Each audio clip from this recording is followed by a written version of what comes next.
for coming to this exhibition. I think Danielle cringes every time I say, guess what, I've got a new idea. Because this was my idea that I felt that everyone should see Danielle's work. A lot of work went into designing and doing the exhibition that was displayed at Cunnamulla.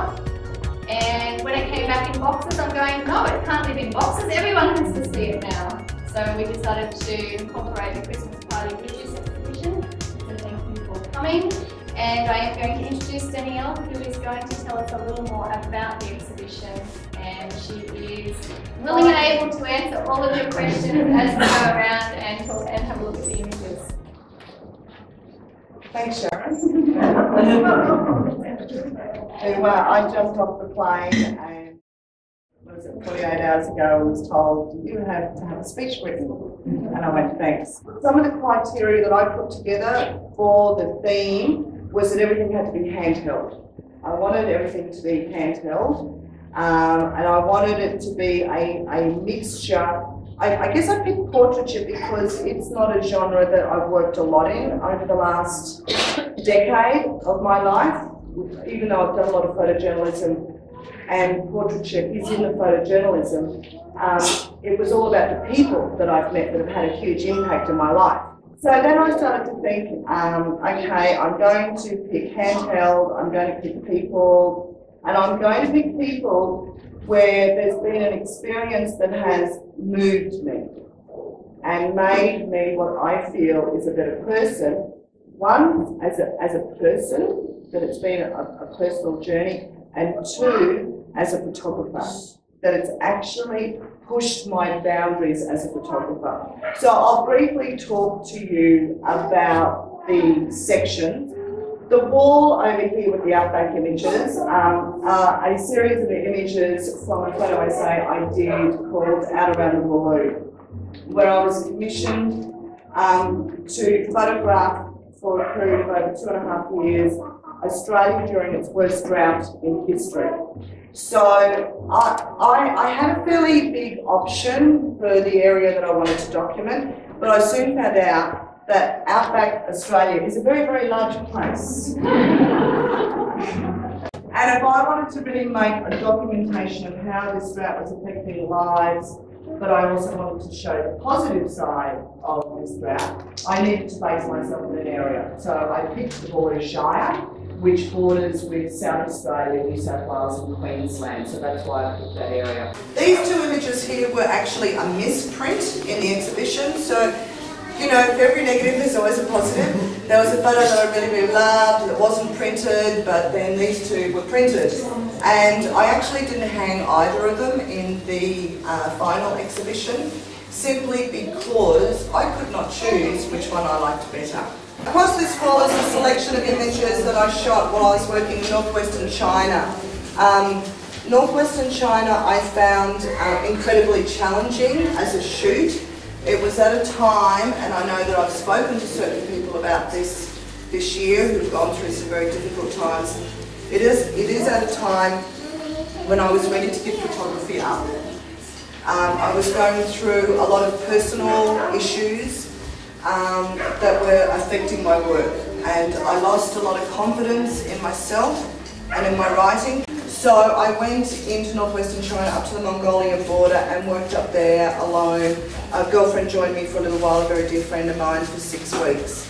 And in that time I pushed myself and made myself every day go out and take a photograph of something. This one was shot when I was leaving a village on the Thailand-Burmese border, and I'd been staying with Aka tribe. This lady here is the grandma of the house, and she would sit, they'd just been delivered a television. They had no contact with white people when I was there.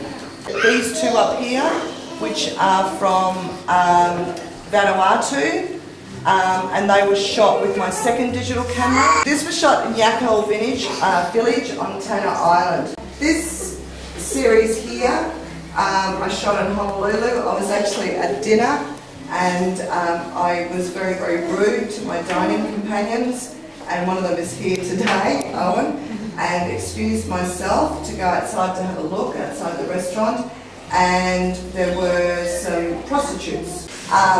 But it was a really interesting interaction, and I learned a lot, you know. I learned a lot about corners and how they segregate them, and I find that really interesting. You know, everybody has a story, and I really don't care what they do or what colour they are or what religion they are. I just find listening to people so interesting. And Beck, who isn't here today, and Owen, who just joined me in Japan, were just amazed, because I get into the taxi, can't speak a word of Japanese, and I'm going to ask him what he does. How is he when he takes the driver? And they're going, oh, Denny Allen, like 10 questions. But by the end of the trip, I've got the cab driver out, I'm getting his photo, and I've written down all these really interesting things, that they were 5 kilometres away from when, you know, and he was 5 years old when the bomb went off in Hiroshima, and all of a sudden I'm hearing about what happened to his mother, and I'm going, this is so interesting, look at this person I've just met.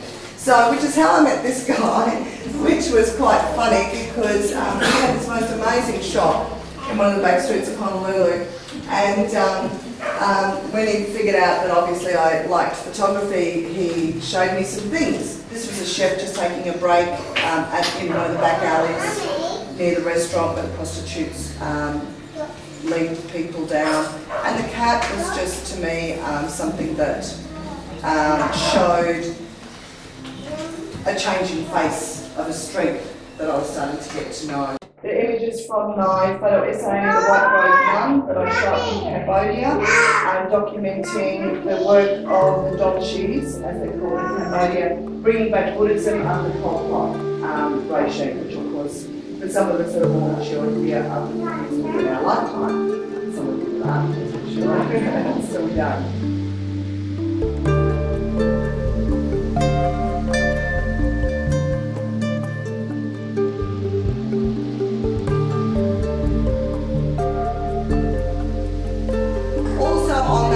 Are a selection of images by Kelly Morgan. Kelly Morgan joined us on our first photo tour that we had to Cambodia. So she wanted to document the life in the day of one of my dear friends over there, who's Mr. Duke, a double amputee. So this little girl was selling gifts for the monks. When we visit a temple, we always take a gift for the monks.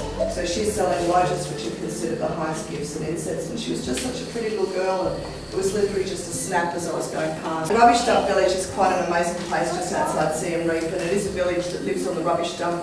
It comes and goes. The first time I went there, I was horrified, but I've become less and less, I guess. And it's not that I've become hardened, I just know what to see. But this kid had picked up these goggles out of the rubbish and put them on, and he thought it was Christmas. And this one could not go in, because these are my 2 beautiful little daughters that I privately sponsorship in Cambodia, and that's their first day going to school, getting their uniforms tried on.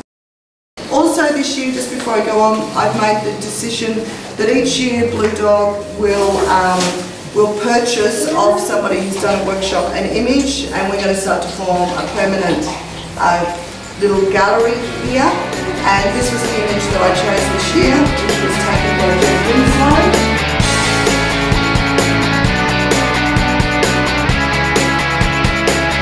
I'd just like to say a really sincere thank you to everybody who could come on Saturday.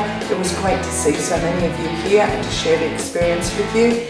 For those of you that couldn't make it, we will be keeping some of the images up in the studio and rotating them for the next few months. I'd like to wish you all a very happy and safe Christmas for you and your families, and I look forward to catching you in 2013. Merry Christmas everybody, and all the best to everybody for Bluedog communities. Merry Christmas! What she said. Merry Christmas! Merry Christmas! Merry Christmas. We wish you a Merry Christmas. We wish you a Merry Christmas. We wish you a Merry Christmas and the Heineken's empty. I need a full Heineken. That's a full Heineken. Is that yours? Is that mine? I don't know whose one I drank. I drank somebody else's Heineken if I thought I'd try